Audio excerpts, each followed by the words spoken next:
Thank you, Mr. Deputy Speaker. I'd like to thank the good member for North Fly for this very important question. Our country is going through a very severe drought as an effect of the El Nino condition. And this is a very important question we have been working through the last few months.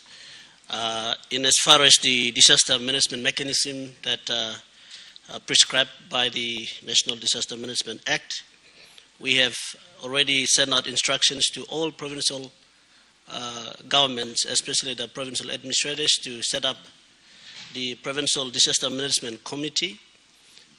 Also, by operation of that same act, the National Disaster Management Committee is also in place, and all districts and provinces, including LLGs and wards, have been operating and collecting information and providing data to the Provincial Disaster Management Committee, which have been fed to the National Disaster Management Committee. So just want to clarify the data that we are using to make decisions. At the same time, it is a multi-agency task force that we work with, including the National Weather Service. So the classification as to which province or district or which region from our countries is either in extreme, severe, or what category they are in is based on all those different information that are coming through. So I would like to encourage all our provincial disaster management committee to work very closely with the districts and the wards to make sure that those data, the reports are coming through. Even if it means for you to send the reports every week, you have to do that, because that is the information that we use at the National Disaster Center to be able to coordinate with our development partners and our national government to be able to provide the relief that is needed.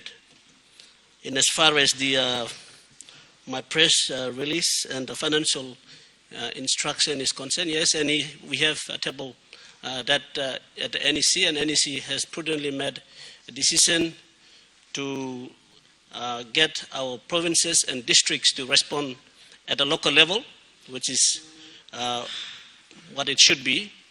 And the financial instruction which has come out this morning is to use the DSIP and PSIP that is within the budget to be able to use for El Nino or drought conditions at the districts and the province. So I thank the Minister for Finance and the Department of Finance for making that financial instruction available. The provincial governments are allowed to use 10 million kina, up to 10 million kina of the PSIP and 5 million kina by the DDA to be able to use to El Nino related costs. So that's at the local level, and that's something that all of us are working on. Our people are demanding us that they have serious issues, and food.